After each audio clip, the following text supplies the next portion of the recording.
ಅದಾದ ಬಳಿಕ ಗಲಾಟೆ ಜೋರಾಗ್ತಾ ಇದ್ದ ಹಾಗೆ ವೇದಿಕೆಯ ಮೇಲೆ ನುಗ್ಗೋದಕ್ಕೆ ಪ್ರಯತ್ನ ಪಡ್ತಾ ಇದ್ದ ಹಾಗೆ ಡಿವೈಎಸ್ಪಿ ರುದ್ರಪ್ಪ ಉಚ್ಚನಕೊಪ್ಪ ಅವರು ವೇದಿಕೆಯ ಮೇಲೆ ಹತ್ತಿ ಆಕ್ರೋಶವನ್ನ ವ್ಯಕ್ತಪಡಿಸುತ್ತಾರೆ. ಮುಗಿಲು ಮುಟ್ಟಿದ ವಾಗ್ವಾದದ ಮಧ್ಯೆ ಡಿವೈಎಸ್ಪಿ ಮಧ್ಯಪ್ರವೇಶ ಮಾಡ್ತಾರೆ. ಬೆಳಗ್ಗಿನಿಂದ ಕಷ್ಟಪಟ್ಟಿದ್ದೀವಿ, ಪೊಲೀಸರು ಇಲ್ಲಿ ಸಾಯ್ಬೇಕಾ ಅಂತ ಹೇಳಿ ಆಕ್ರೋಶವನ್ನ ವ್ಯಕ್ತಪಡಿಸುತ್ತಾರೆ.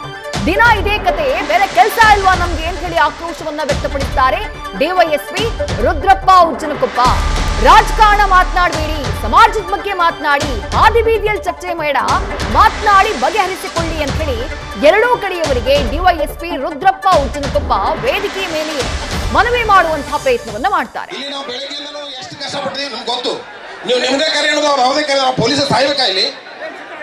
ನಾವು ಮನುಷ್ಯರ ಇಲ್ಲಿ ಒಂದು ದಿನ ಆಯ್ತು, ದಿನ ಇದೇ ಕಥೆ ಇದೆ ನಮ್ಗೆ, ಬೇರೆ ಕೆಲಸ ಇಲ್ಲ ನಮ್ಗೆ.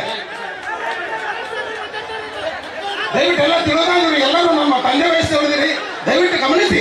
ಇಲಾಖೆ ಬಗ್ಗೆ ನಿಮಗೂ ಗೌರವ ಹೇಳಿ. ನಿಮ್ಮ ಮಕ್ಕಳು, ನಿಮ್ಮ ರಿಲೇಷನ್ ಕೂಡ ಪೊಲೀಸ್ ಇರಬಹುದು.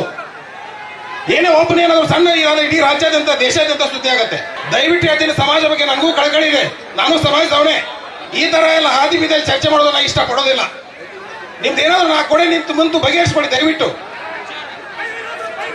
ಈ ತರ ಎಲ್ಲ ಅವ್ರೊಂದು ಮಾತಾಡೋದು ನೀವು ಚೆನ್ನಾಗಿದೆ, ಇದು ಇಡೀ ರಾಜ್ಯದವರೇ ಇದು ಮಾಡ್ತಾ ಇದ್ದಾರೆ. ದಯವಿಟ್ಟು ನಿಮಗೆ ಒಂದು ಮನವಿ, ಆ ತರ ಮಾತಾಡಬೇಡಿ ಪ್ಲೀಸ್.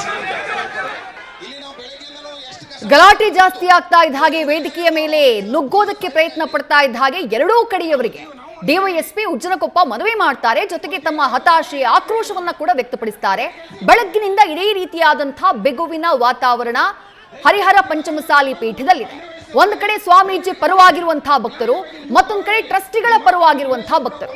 ದೊಡ್ಡ ಮಟ್ಟದ ವಾಗ್ವಾದ, ದೊಡ್ಡ ಮಟ್ಟದ ಗಲಾಟೆ, ದೊಡ್ಡ ಮಟ್ಟದ ಹೈಡ್ರಾಮಾಗೆ ಹರಿಹರ ಪಂಚಮಸಾಲಿ ಪೀಠ ಇವತ್ತು ಸಾಕ್ಷಿಯಾಗಿದೆ.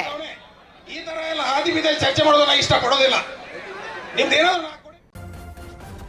ನ್ಯೂಸ್ ಫಸ್ಟ್ ನಿರ್ಭೀತಿಯಿಂದ ನಿಮ್ಮ ಪರವಾಗಿ.